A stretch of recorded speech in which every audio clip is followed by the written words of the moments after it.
ای دل فیض یزدان میرسد، صلح و آرامش به خاک پاک افغان میرسد.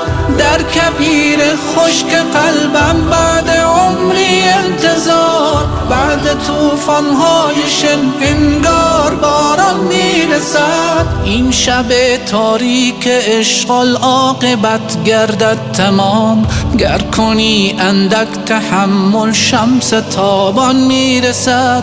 خیمه اشغال و وحشت چیده گردد زین دیار، میگریزد جیش کفر و فوج ایمان میرسد. گرچه دشمن کرده زخمی زادگاهم را، ولی شکر حق از بحر زخمش بوی درمان میرسد.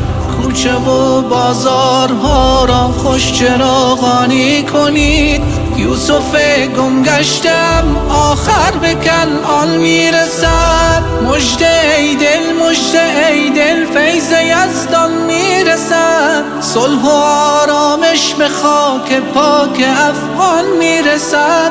میوزد از هر طرف اکنون شمال فتح و نصر، روزگار ظلم و ذل دیگر به پایان میرسد.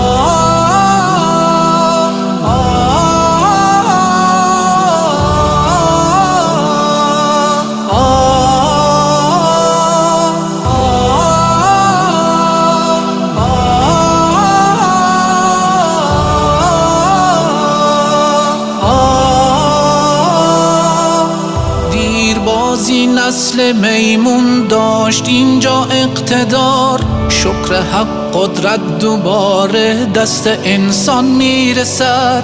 آیه های فتح و نصرت بار دیگر جلوه کرد، از زمین و آسمان تفسیر قرآن میرسد. طالب بی کس چو ایمان داشت آخر شد قوی، زان که الطاف خدا بر اهل ایمان میرسد.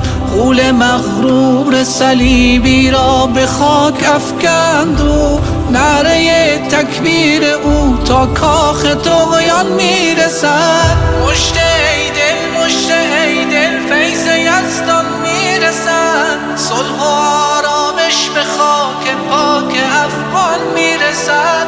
میوزد از هر طرف اکنون شمال فتح و نصر، روزگار ظلم و ذل دیگر به پایان میرسد.